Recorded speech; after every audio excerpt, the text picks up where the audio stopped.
নমস্কার বন্ধুরা, পশ্চিমবঙ্গের কৃষি ও মাছ চাষ চ্যানেলে আপনাদের স্বাগতম। বন্ধুরা, এই যে পেছনে আমার জমিগুলো দেখতে পাচ্ছেন, এগুলোতে সবগুলোতে কিন্তু চাষ দেওয়া হয়েছে শুধুমাত্র ভুট্টা রোপণ করার জন্য।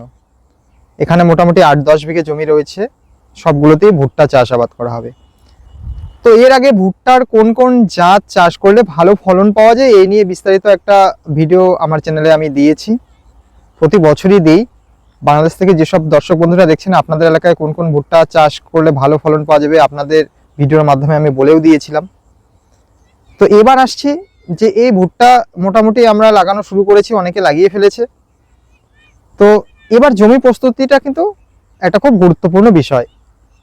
এই সময় আমরা জমিতে কোন কোন সার দিলে ভুট্টার খুব ভালো ফলন পাবো এই নিয়ে আজকে বিস্তারিত আলোচনা করব।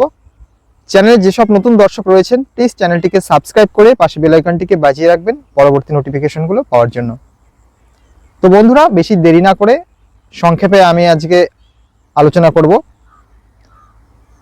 বাংলাদেশ থেকে যেসব দর্শক বন্ধুরা দেখছেন, আপনাদের ওখানে আপনারা টিএসপি সার পাবেন।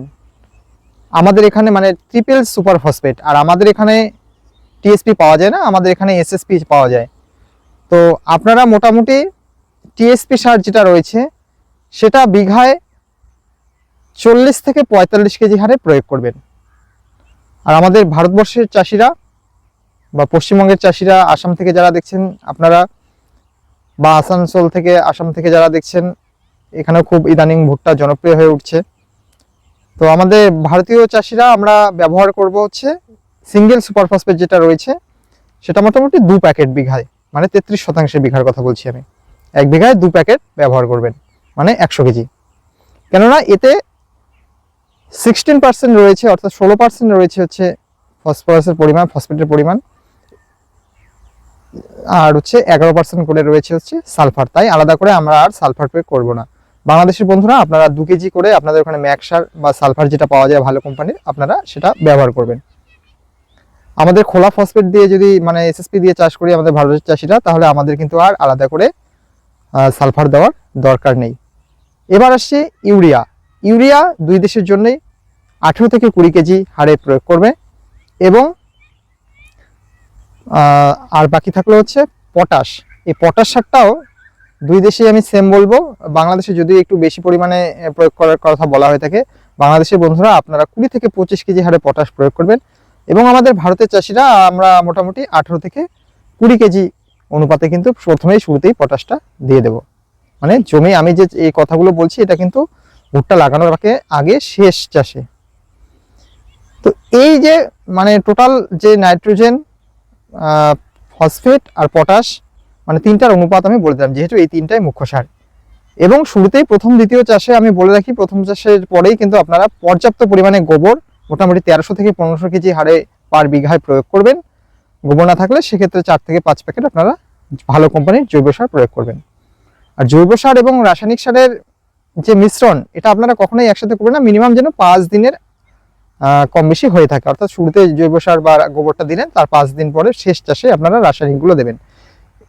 এবার রাসায়নিক সার আমাদের ভারতবর্ষে আবার অনেকে কি করেন যে 10-26-26 দিয়ে আপনারা করেন। 10-26-26 দিয়ে যদি করেন, এক্ষেত্রে নাইট্রোজেনের পরিমাণ 10%, আর ফসফেট এবং হচ্ছে পটাশ দুটোই কিন্তু 26% করে রয়েছে। সেক্ষেত্রে আপনারা মিনিমাম 35 থেকে 40 কেজি হারে দেবেন। এবং আলাদা করে আবার কিন্তু আপনাদের 10 কেজি কিন্তু আপনাদের নাইট্রোজেন দিতে হবে, অর্থাৎ ইউরিয়া দিতে হবে। আবার 15 থেকে 20 কেজি কিন্তু আবার ফসফেট প্রয়োগ করতে হবে। যদি ডিএপি দিয়ে করেন, ডিএপি দিয়ে করলেন মোটামুটি আপনারা 35 থেকে 40 কেজি হারে ডিএপি প্রয়োগ করবেন জমিতে, এবং তার সাথে আরও 10 কেজি আপনারা ইউরিয়া মেশাবেন এবং 20 কেজি পটাশ মিক্স করবেন। এবার বন্ধুরা বলে দেখি, এইটা গেল মূল সারের অনুপাত। এবার আপনারা যেটা করবেন সেটা হচ্ছে জিঙ্ক। জিঙ্ক আপনারা আলাদা করে ছিটাবেন। আমি প্রত্যেক ভিডিওতেই বলে থাকি, ফসফেটের সঙ্গে জিঙ্ক আপনারা কখনোই মেলাবেন না। আপনারা আলাদা করে জিঙ্কটা ছিটিয়ে দেবেন মোটামুটি 1.5 থেকে 2 কেজি হারে। ঠিক শুধু জিঙ্কটাই আপনারা আলাদা ছিটাতে পারবেন। বোরন লাগবে হচ্ছে 2 কেজি হারে, এবং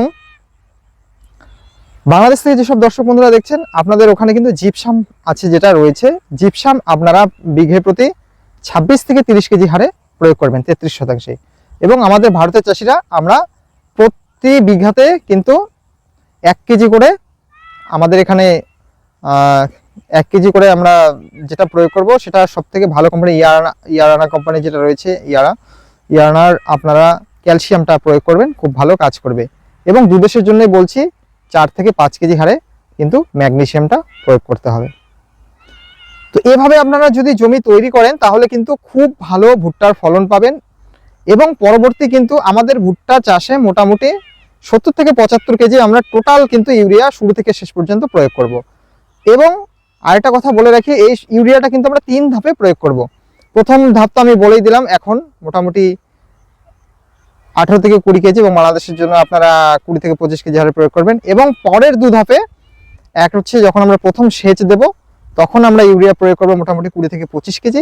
আরেকবার যখন ভুট্টার গাছে পুরুষ ফুল আসবে, মানে উপরের একদম আগার ফুলটা আসবে, তখন আপনারা 20 থেকে 25 কেজি হারে আরেকবার কিন্তু ইউরিয়া সারটা প্রয়োগ করবেন, উপরে প্রয়োগ করতে হবে। এবার মূল আরেকটা কথা বলি, ভুট্টা রোপণের পর কিন্তু কাটুই পোকার কিন্তু খুব আক্রমণ হয়ে থাকে। এই কাটুই পোকার জন্য রক্ষার জন্য আপনারা শুরুতেই যেটা করবেন, ক্লোরোফাইরিফস 50% যেটা রয়েছে, অথবা বাইফেন্থ্রিন 10% যেটা রয়েছে, আমি টেকনিক্যাল নেম বলে দিলাম, এটা আপনারা 200 থেকে 250 গ্রাম ধানের কুড়োর সাথে মিশিয়ে প্রতি বিঘায় কিন্তু সারের সাথে মিক্স করে ছিটিয়ে দেবেন, তাহলে কাটুই পোকায় আক্রমণ কমে যাবে। এবার অনেকেই আছে দাদা বলতে চাই যে দাদা ভুট্টা আমরা শোধন করবো, শোধন করে দেওয়া থাকে, তবুও বলবো ভুট্টা শোধনের পাশাপাশি যদি আপনারা শোধন করতে চান, তবে এখন একটা বেরিয়েছে ভালো, শোধন করলে পাখিরও উপদ্রব এটাতে কম হবে এবং ভুট্টা শোধনও হয়ে যাবে। সেটা হচ্ছে বায়ার কোম্পানির গায়ে চুন আমি পেয়ে যাবেন, এটা আপনারা ব্যবহার করতে পারেন, অপশনাল। তো এইভাবে আপনারা জমি তৈরি করে ভুট্টা রোপণ করুন, আশা করি খুব ভালো ফলন হবে। এর আগে আমি ভুট্টা নিয়ে অনেক ভিডিও দিয়েছিলাম, এবং এর দূরত্ব আমি বলে দিই বন্ধুরা, কতটা দূরত্বে আপনারা ভুট্টা রোপণ করবেন।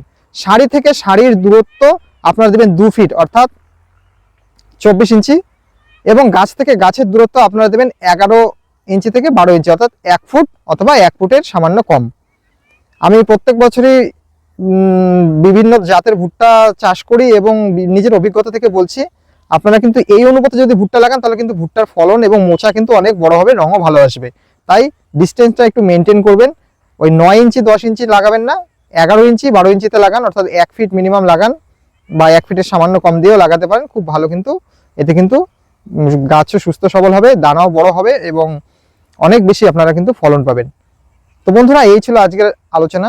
ভিডিওটিতে প্লিজ আপনারা লাইক করুন এবং সকলের মাঝে ছড়িয়ে দিন, আরও যাতে কৃষকেরা উপকৃত হতে পারে। সকলে ভালো থাকুন, সুস্থ থাকুন।